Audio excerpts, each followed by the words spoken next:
सन 2007 की बात है। दास उस समय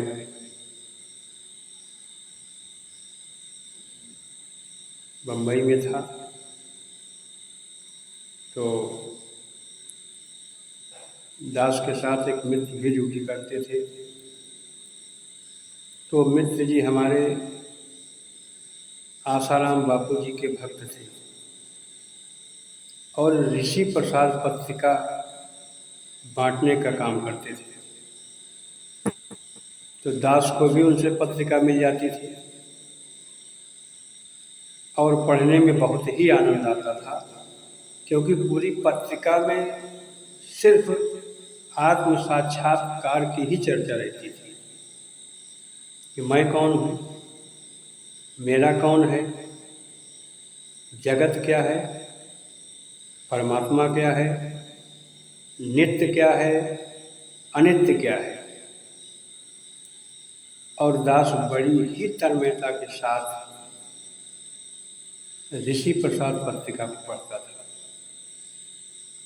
एक दिन एक पत्रिका दास को मिली और उस पत्रिका में बापूजी का जीवन परिचय लिखा हुआ था कि बापूजी को आत्म साक्षात्कार कैसे हुआ, आत्मज्ञान प्राप्त करने की लालसा आई कैसे। तो उसमें सासंगत जी लिखा हुआ था कि बापूजी को जब लगा कि परमात्मा जाना जा सकता है, परमात्मा जाना गया है, मीरा ने जाना है, कबीर दास जी ने जाना है, बूटा सिंह जी महाराज ने जाना, अवतार सिंह जी महाराज ने जाना, ढेर सारे संत महापुरुष भारत की धरती पे आए और परमात्मा का आत्म साक्षात्कार करके अपने जीवन को धन्य बनाए।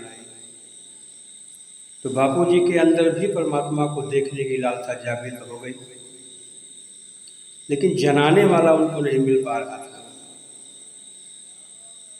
उनको लगा कि अगर हम उत्तर प्रदेश की अयोध्या नगरी में चले जाएं, तो वहाँ कोई संत हमको ऐसा मिल सकता है जो परमात्मा का दीदार करा देगा।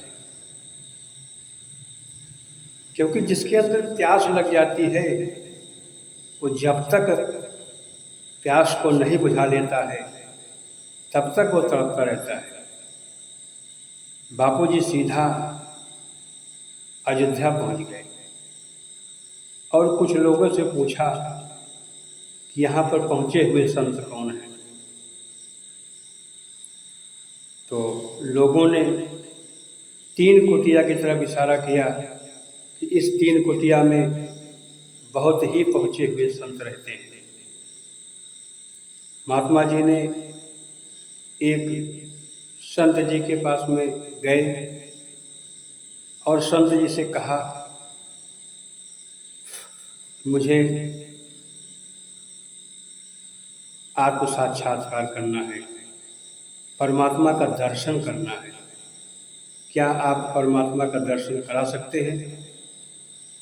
तो महात्मा जी ने कहा कि हाँ, मैं आपको परमात्मा का दर्शन करा सकता हूँ। बापू जी ने कहा कि कितना समय लगेगा। तो महात्मा जी ने कहा कि 12 साल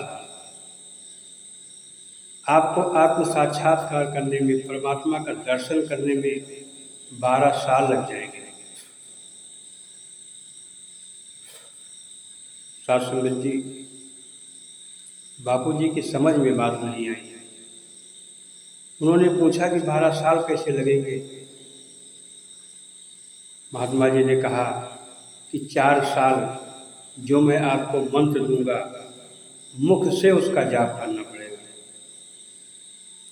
फिर 4 साल कंठ से उसका जाप करना पड़ेगा। फिर 4 साल नाभि से उसका जाप करना पड़ेगा।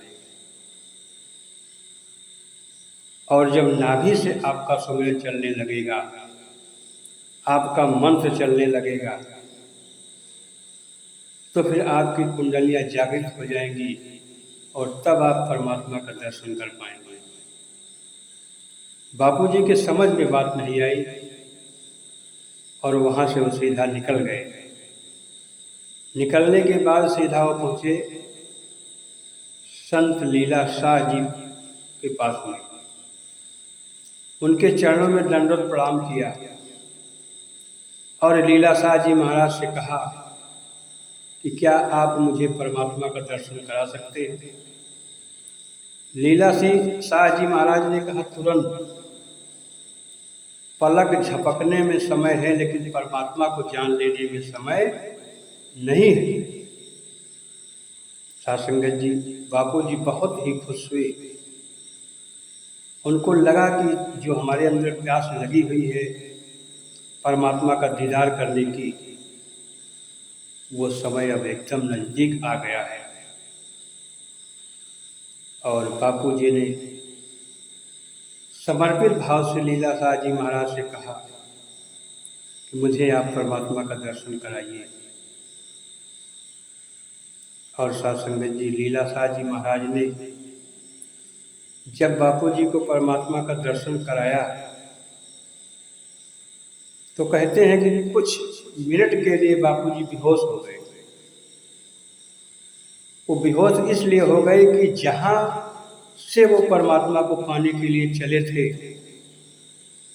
परमात्मा तो वहीं मौजूद था।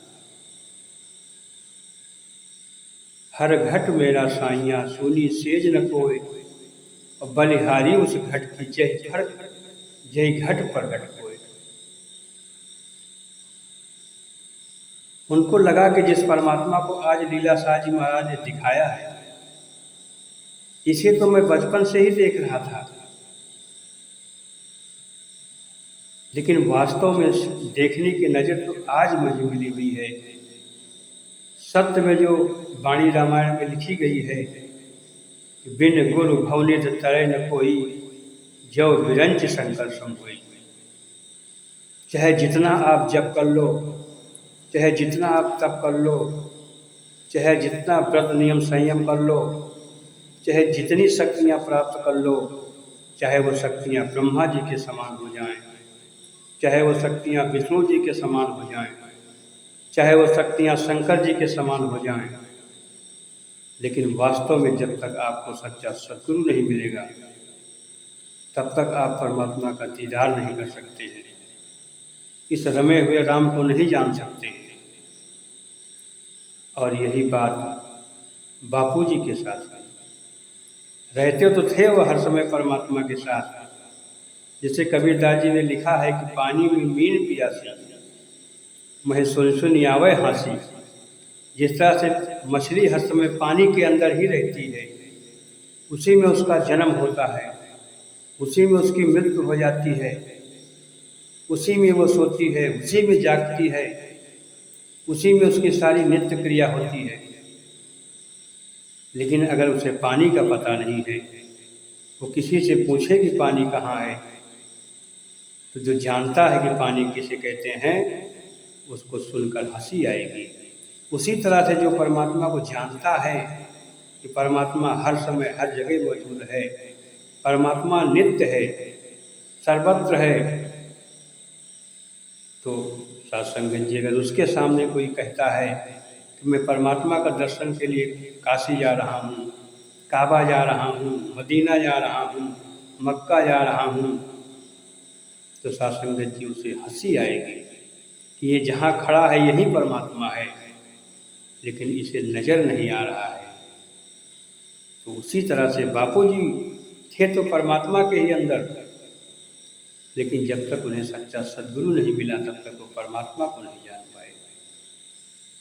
जैसे ही बेहोशी की हालत से बाहर निकले, तुरंत लीला शाह जी महाराज के चरणों में बैठकर रोने लगे कि धन्य हो प्रभु, वास्तव में आप ही सत्य हो। गुरुर ब्रह्मा गुरुर विष्णु गुरुर देवो महेश्वरा, गुरु साक्षात पारब्रह्म तस्मै श्री गुरुवे नमः। वास्तव में गुरु की असलियत जिसके समझ में आ गई वो साधुसंगत जी अपने जीवन को धन्य कर लेता है।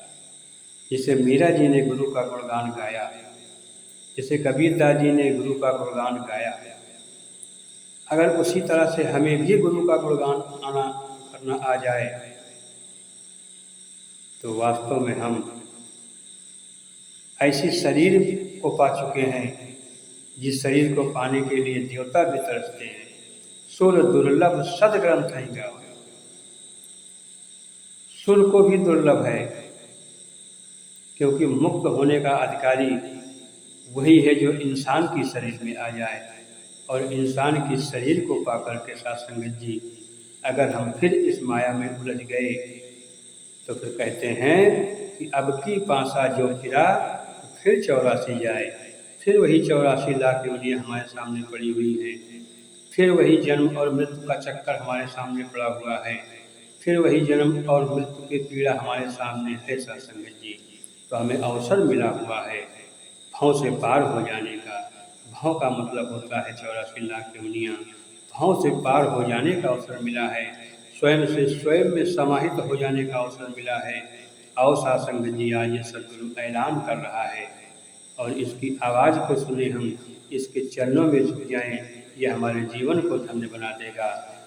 तो दास जैसे आपसे शुरू में कहा कि दास ऋषि प्रसाद पत्रिका पढ़ रहा था, वास्तव में सारी पत्रिका में सिर्फ आत्म साक्षात्कार का ही भाव दास को दिख रहा था।